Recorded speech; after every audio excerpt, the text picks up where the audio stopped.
Hello बच्चों, सबका ध्यान बोर्ड की तरफ। देखिए, आज हम लोग बात करेंगे, कल के क्लास में मैंने आप लोगों को पूंजी खाता बताया था। तो साझेदारों को जो पूंजी खाता होता है कितने प्रकार का होता है? दो पद्धति से बनाया जाता है।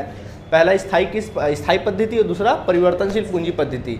स्थायी पूंजी पद्धति में दो खाते बनते हैं, पहला साझेदारों का पूंजी खाता और दूसरा साझेदारों का चालू खाता, ठीक। और परिवर्तनशील पूंजी पद्धति में साझेदारों के पूंजी खाते बनाए जाते हैं, ठीक है। फॉर्मेट याद है ना पूंजी खाते का? जैसे पूंजी खाता बना रहे तो शेष लाया गया समाकलन साइड में, जो भी पूंजी है उसको ट्रांसफर कर देंगे, ठीक है। और अगर चालू खाता बना रहे हो तो जो भी साझेदार को मिलने वाली रकम होगी वो चालू खाते के समाकलन में जाएगी, और जो भी साझेदारों से लोगे वो किस तरफ में जाएगा?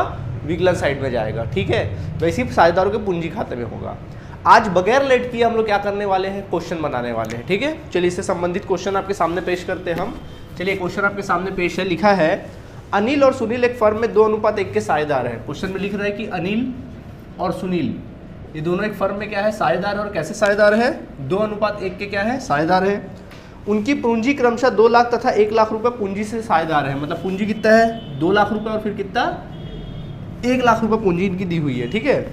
31 दिसंबर सन 2017 को समाप्त होने वर्ष के लिए निम्न विवरण आपके सामने क्या है? अवेलेबल है। देखिए क्या लिखा है निम्न विवरण। पहला, अब देखो दोनों का दिया है, एक अनिल का दिया है, दूसरा किसका दिया है? सुनील का दिया है ना। अनिल का और किसका? सुनील का। अब देखिए क्या क्या लिखा है। 1 जुलाई सन 2017 को अतिरिक्त पूंजी लगाई गई। 1 जुलाई सन 2017 को अतिरिक्त पूंजी लगाई गई। कितना अतिरिक्त पूंजी लगाया भैया? दोनों साझेदारों ने, देखे भला। तो कहता है कि पहला साझेदार ने 40,000 अतिरिक्त पूंजी लगाया, जबकि दूसरे साझेदार ने 20,000 लगाया। फिर कहता है पूंजी पर ब्याज। तो पूंजी पर जो ब्याज की राशि दी हुई है, मतलब पूंजी पर ब्याज की कहानी जो लिख रहा है वो दिया है 6%। दोनों के लिए कितना प्रतिशत? 6%। फिर कहता है वर्ष में आहरण। तो वर्ष के जो आहरण है दोनों साझेदारों के वो कितना है? तो यहाँ दिया हुआ है 10,000 और कितना? 5,000। 10,000 और फिर कितना दिया है? 5,000 दे दिया है। फिर कहता है सैलरी यानी कि वेतन। तो बच्चों वेतन दिया है इसमें, पहले साझेदार का दिया है 5,000, जबकि दूसरे साझेदार का कोई वेतन नहीं है। उसके बाद दिया है कमीशन। तो कमीशन दिया है दोनों साझेदारों का 2,000 और 1,000, ऐसा क्वेश्चन में लिखा हुआ है, ठीक है। और देन उसके बाद दिया वर्ष में लाभ में भाग, लाभ में हिस्सा। तो लाभ में जो हिस्सा दिया है दोनों साझेदारों का वो कुछ दिया है 4,000 और 2,000। 4,000 और कितना? 2,000। फिर कहता है आहरण पर ब्याज। चलिए भाई ठीक है, आहरण पर ब्याज। तो आहरण पर ब्याज यार आप लोग को निकाल के दे दिया है। कितना दे दिया है? 200 और 100 रुपये। 200 और कितना दे दिया है? 100 रुपये हमको निकाल के दे दिया, ठीक है। आपको कहता है उक्त विवरणों का लेखा साझेदारों के पूंजी खाते में कीजिए, जबकि पूंजी खाते नंबर 1 स्थिर पूंजी हो और नंबर 2 परिवर्तनशील पूंजी हो। मतलब दोनों पूंजी पद्धति से बनाना है। पहला स्थिर पूंजी पद्धति द्वारा, स्थिर पूंजी पद्धति द्वारा पूंजी खाता बनाना है, और दूसरा आपको बनाना है परिवर्तनशील पद्धति से। कौन सी पद्धति से? परिवर्तनशील पूंजी पद्धति से, ठीक है। इस तरह से आप लोग को क्वेश्चन क्या करना, बनाना है। तो पहले क्या बनाए? स्थिर पूंजी पद्धति से बनाए। चलिए सबका ध्यान बोर्ड की तरफ। देखो बच्चों, पहले नंबर हेडिंग लिखेंगे स्थिर पूंजी पद्धति। स्थिर पूंजी पद्धति लिखेंगे हम लोग, ठीक है। चलो बोलो, सबसे पहले क्या बनाएगा? क्या बनेगा? साझेदारों का पूंजी खाता। तो देखिए साझेदारों का पूंजी खाता एक कॉलम बना लो इस तरह से। 2 साझेदार है तो 2 कॉलम बना लेना, समझ गए। अब स्थिर पूंजी पद्धति बना रहे हो तो साझेदारों का सीधा बनाएंगे पूंजी खाता, ये विकलन पक्ष और ये आपका समाकलन पक्ष, ठीक है। तो देखो ये अनिल है और ये कौन है? सुनील। अनिल और सुनील। एग्जाम में आप लोग पूरा लिखेंगे ना अनिल सुनील, मैंने सिर्फ शॉर्ट में लिख दिया है। विवरण और विवरण, फॉर्मेट याद है कि नहीं है? बताइए पूंजी का शेष कौन सा शेष होता है? तो बेटा समाकलन से शुरुआत करोगे, लिखोगे शेष लाया गया। बोलो पहले से उनकी पूंजी कितनी थी? अनिल की 2 लाख और सुनील की 1 लाख। अब आपका काम है ये चेक करना कि उन्होंने साल में कोई अतिरिक्त पूंजी लगाया क्या। अगर लगाया तो लिख दो, चेक करो अतिरिक्त पूंजी लगाए। हाँ सर लगाए, देखो 40 और 20। तो अतिरिक्त पूंजी व्यापार में आ रहा है कि नहीं आ रहा है?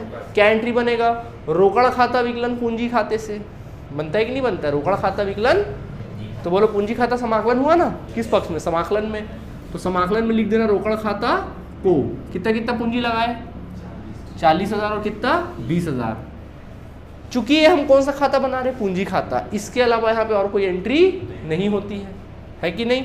तो बस खाता बही बंद कर दें। तो बच्चों क्या करोगे, खाता बही को बंद कर देना, ठीक है, ऐसा बंद कर देना और ट्रांसफ़र करो, टोटल करो 2,40,000 और इधर 1,20,000, ठीक है, इधर टोटल करो, शेष ले गया, कुछ है ही नहीं इधर, तो क्या आएगा, उतना ही आ जाएगा, 2,40,000 रुपये और 1,20,000 रुपया, टोटल कर देना 2,40,000 और 1,20,000।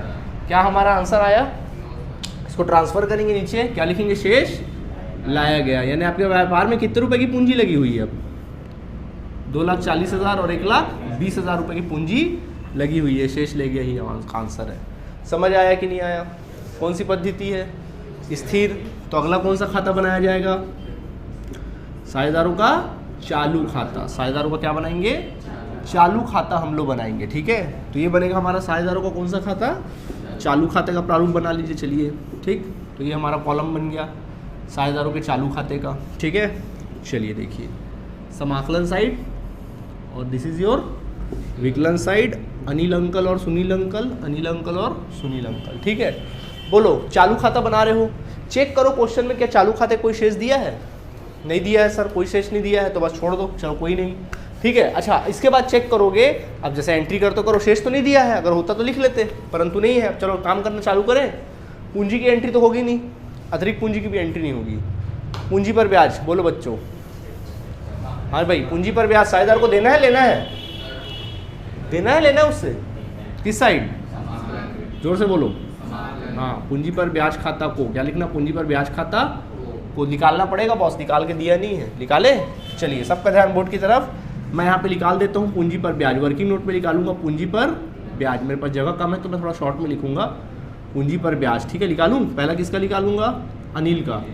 देखो अनिल का निकाल रहा हूँ ना, बताओ, पूंजी पर ब्याज निकालना सिखाया था ना, बताओ कितना लगाया पूंजी? अनिल ने लगाया 2 लाख रुपए, ठीक है। कब लगाया? 1 जनवरी को लगाया। 1 जनवरी से कब तक का लगाया? अगला चेंजेस कब आ रहा है? 1 जुलाई, यानी कि 1 जुलाई तक। तो 1 जुलाई तक कितना लगा है? 2 लाख लगा है कि नहीं लगा है? तो 2 लाख का 6%, और कितने महीने के लिए? 6 महीने के लिए, जनवरी से जुलाई गिन लो, जनवरी, फरवरी, मार्च, अप्रैल, मई, जून, 6 महीना।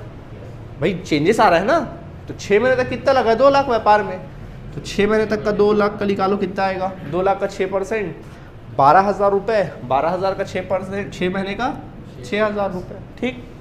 उसके बाद उसने अतिरिक्त कितना लगाया? 1 जुलाई को। 1 जुलाई को उसने क्या किया? 1 जुलाई सन 2000 जो भी है, 1 जुलाई 17 को उसने 40,000 और लगा दिया। अब बताओ व्यापार में कितना लगा है? पहले से 2 लाख लगा हुआ था, 40 और लगाया, अब व्यापार में कितना लगा हुआ है पूंजी? 240। तो बेटा ये 240 कब तक चला होगा? पूरे साल के अंत तक, यानी कब तक चला होगा? 31 दिसंबर तक, है कि नहीं? तो 2,40,000 का 6% और कितने महीने के लिए? 6 महीने के लिए, है कि नहीं? तो 6% चलो निकालते हैं, तो 6% निकाल डालो, कैंसिल करते, 2 0 कैंसिल हो जाएगा, ठीक है। 6 कम 6, 6 दूनी 12, 2 एकम 2, 1200 ये हो गया, 12 छक्के कितना? 7200, 7,000 कितना आ गया? 200 रुपये तुम्हारा आ गया। तो देखो यार, पहले 6 महीने का 6,000 और बाद में कितना? 7,200। इस प्रकार कुल मिला के इन साहब को कितना मिला पूंजी पर ब्याज? 13,200। समझ आया? तो यहाँ बच्चों लिख दोगे 13,200। ज़्यादा पूंजी पर बात नहीं करूँगा भैया ब्याज पर मैं, क्योंकि हम लोग इसके बारे में अलग से क्लास लेके पढ़ चुके हैं। जैसा पूंजी रोटेट होगा वैसी पूंजी पर ब्याज लगाया जाएगा। क्लियर? ओके। अब बारी आती किसके पूंजी पर? ये तो अनिल का निकाला, आप किसका निकालेंगे? सेम सुनील का। तो सुनील का मेरे पास जगह नहीं है, कहाँ निकालूँ? ऊपर निकाल दूँ या यहाँ निकालूँ? चलो ऊपर ही निकाल देता हूँ। चलो सुनील का यहाँ निकाल दे रहा हूँ, ठीक है, बुरा मत मानना है। चलो यहाँ सुनील का निकाल देते हैं। तो देखो सुनील का निकालते हैं, तो सुनील का पूंजी पर ब्याज निकालेंगे। बताओ सुनील ने पूंजी कितना लगाया? 1 लाख लगाया। तो देखो 1 लाख जो लगाया 6 महीने के लिए, सेम वही कहानी है, दोनों का सेम तो है। 1 लाख लगाया 6%, 6 महीने के लिए ना, निकालो कितना आएगा? 6,000, 3,000 कितना आ गया? 3,000, है कि नहीं? फिर उसने और पूंजी लगा दी, कितना? 20,000। अब व्यापार में कितनी पूंजी लगी हुई है? 1,20,000। कब लगाया है? 1 जुलाई को। कितने महीने के लिए? 6 महीने के लिए। तो 6 महीने के लिए निकाल डालो। चलो 1,20,000 है ये, है ना, 2 शून्य कैंसिल करो, 6 कम 6, 6 दूनी 12, 2 एकम 2, 2 तिया 6, 12 तिया 3600, कितना आया 3600, दोनों को जोड़ोगे कितना आएगा 6600 रुपये, कितना आ जाएगा 6600 रुपये आ जाएगा। ठीक है, तो इस प्रकार ये जन आपका कितना है पूंजी पर ब्याज 6600, समझ आ गया। चलिए कहानी खत्म, चलो आगे बढ़ते हैं। इसके बाद आहरण, बोलो किस साइड एंट्री करनी चाहिए आहरण की, चलो विकलन में लिखो आहरण खाते से, क्या लिखना आहरण खाते से कितना कितना रुपए है 10,000 और 5,000, फिर पढ़ो क्या लिखा है, बोलो किस साइड, वेरी गुड, समाकलन में वेतन खाता को कितना किसको मिलेगा, खाली अनिल को 5,000 है, बाकी उसको तो है नहीं सुनील को। कमीशन बोलो कहाँ लिखूँ, वेरी गुड, समाकलन में लिखूँगा, तो कमीशन खाता को कितना रुपया 2,000 और कितना 1,000 रुपये। फिर लाभ में हिस्सा बोलो, समाकलन में लिखना लाभ हानि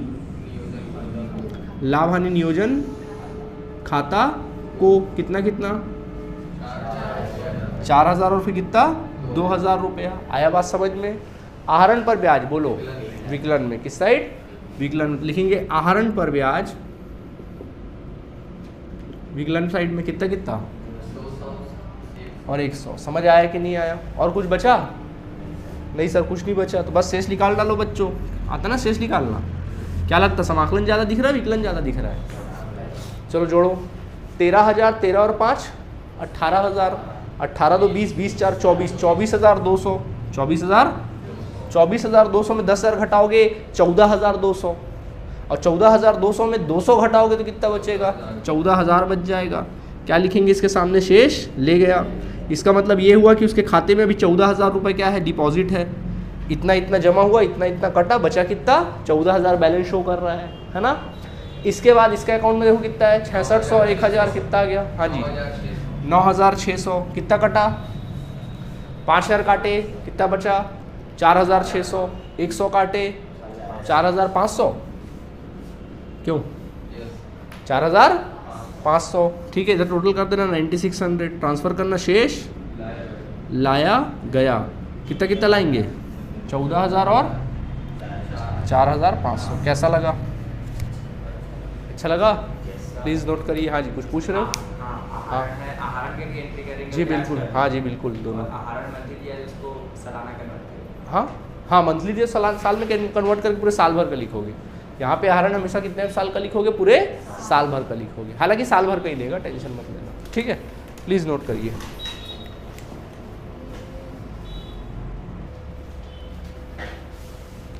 ओके स्टूडेंट्स, समझ में आ गया यहाँ तक आप लोगों को, ठीक है, नोट हो गया। अब हम लोग कौन सी पद्धति से क्वेश्चन बनाएंगे, परिवर्तनशील पूंजी पद्धति, ठीक है। अब देखो परिवर्तनशील पूंजी पद्धति में क्या होता है जानिए आप सभी। तो देखिए परिवर्तनशील पूंजी पद्धति में क्या होता है कि कितने खाते बनते हैं परिवर्तनशील पूंजी पद्धति में, एक ही खाता बनता है, और वो खाता का नाम क्या होता है, साझेदारों का पूंजी खाता, है ना। तो देखो यहाँ पर लिखना पड़ेगा परिवर्तनशील पूंजी पद्धति, क्या लिखेंगे परिवर्तनशील पूंजी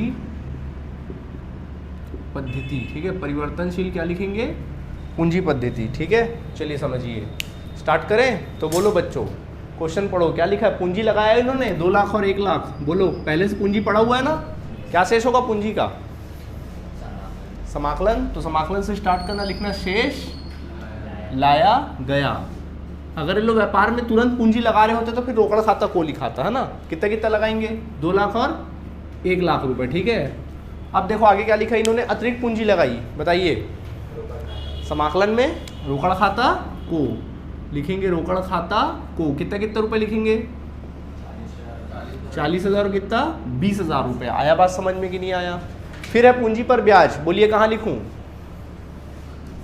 समाकलन में, है ना। तो पूंजी पर ब्याज लिख देना, पूंजी पर ब्याज खाता को कितना कितना पूंजी पर ब्याज निकाले थे वही रहेगा, शायद 13,200 और 6,600, है ना, ऐसी कुछ था, देख लेना, ठीक है। इसके पश्चात आहरण, बोलो बच्चों विकलन में, तो लिखना विकलन में आहरण खाते से, क्या लिखेंगे आहरण खाते से, कितना कितना लिखेंगे आहरण खाते से 10,000 और फिर कितना 5,000 रुपये। देन फिर हम लोग देखेंगे फिर क्या लिखा है, देखिए वेतन, बोलो समाकलन में लिखना वेतन खाता को, क्या लिख देना वेतन खाता को, कितना कितना वेतन खाता को 5,000 रुपये। अच्छा फिर कमीशन है, बोलो कमीशन खाता को, है ना, कितना रुपया, 2000 और 1000। फिर इसके पश्चात लाभ में हिस्सा बोलो। अच्छा, हानि में हिस्सा होता तो विकलन में लिख देते ना, लाभ हानि नियोजन खाता को, बोलो कितना, 4000 और 2000। ओके, और बोलो फिर क्या लिखा है, आहरण पर ब्याज, बोलो विकलन में लिखेंगे आहरण पर ब्याज, ठीक है, आहरण पर ब्याज, ठीक है, कितना, 200 और 100 रुपया। ओके, कोई दिक्कत, बस अब खाता बंद कर दोगे। बताओ समाकलन ज़्यादा दिख रहा है कि विकलन ज़्यादा दिख रहा है, समाकलन ज़्यादा दिख रहा है, चलो जोड़ते हैं, देखो जोड़ो इसको, कितना आ रहा है, देखो 2,40,000 अलग हो गया। अच्छा पहले इसको जोड़ लो, 13 5 18 18 20 24,200, 24,000 और 2,40,000, 2,64,200, क्यों 2,64,200 आएगा भैया, देख लो टोटल करके देख लो, 2,64,200, 2,64,200 में से आप लोग घटाओ पहले 10,000, तो 2 लाख कितना आएगा, 2,54,000 और 200 घटा दो, 2,54,000 आ जाएगा। कितना आ जाएगा, 2,54,000। क्या लिखेंगे, शेष ले गया, क्या लिख देना, शेष ले गया, ठीक है। ऐसे ही इनका करो, देखो कितना आया था इनका, मेरे ख्याल से 6 और 1 7, 7 2 8, 9,600, 9,600 और 1,20,000, 1,29,600, 1,29,600, उसमें से 5,000 घटाओ, 2,46,000 और 2,45,000, 2,24,500, 1,24,500। अब बच्चों इसको टोटल करो, 2,64,200 और 1,29,600, ट्रांसफ़र कर दो, शेष लाया गया कितना, 2,54,000 रुपये और दूसरे वाले का 1,24,500 रुपया। समझ आया कि नहीं आया, आया समझ में कि नहीं आया। अब हमको एक बात बताइए आप सभी, देखिए इसमें क्या दिख रहा है आपको, शेष लाया गया, कितना गया, शेष लाया गया, इसका मतलब समझे, ये नई पूंजी फर्म की, पहले पूंजी कितनी लगी थी, 2,40,000, 1,20,000, अब साल के अंत में पूंजी का रकम कितना हो गया, 2,54,000। देखो परिवर्तनशील पूंजी परिवर्तित हो रही है, और पूंजी परिवर्तित क्यों हो रही है, क्योंकि साझेदार जो भी फर्म से कमाते हैं अपने घर नहीं ले जाते हैं, सब व्यापार में ही क्या कर देते हैं, लगा देते हैं। समझ में आया, जो निकालना निकल जाता था, यानी पूंजी क्या हो गई, बदल गई, मतलब जो भी कमाए सब व्यापार में क्या कर दिया गया, लगा दिया गया। क्लियर हुआ कि नहीं हुआ। अब आपके मन में प्रश्न उठेगा कि सर एग्जाम में क्या दोनों पद्धति बोलेगा, या पद्धति बोलेगा क्या, क्वेश्चन में जनरली पद्धति आपको नहीं बोलता है कौन सी पद्धति से बनाना है। अब आप बोलोगे सर नहीं बोलेगा तो कैसे बनाएंगे। अब सुनो, अगर क्वेश्चन में बोलेगा साझेदारों का पूंजी खाता बनाइए, तो आप परिवर्तनशील से बनाओगे। कैसे बनाओगे, अगर सिर्फ बोलेगा पूंजी खाता बनाओ तो कौन सी पद्धति से, परिवर्तनशील। अगर क्वेश्चन में कहीं चालू खाते का जिक्र कर दिया है, क्वेश्चन में किसका जिक्र कर दिया, या तो स्थिर वर्ड का जिक्र कर दिया, कौन सा वर्ड का स्थिर वर्ड कर दिया, क्वेश्चन में अगर स्थिर पूंजी वर्ड का जिक्र कर दिया, या फिर किसका वर्ड का जिक्र कर दिया, क्वेश्चन में कहीं पर भी चालू खाते का जिक्र कर दिया, समझ जाना कौन सी पद्धति से बनाना है, स्थिर पूंजी पद्धति से बनाना है। समझ आया, वर्ड के ऊपर जाओ, समझ में आ गया।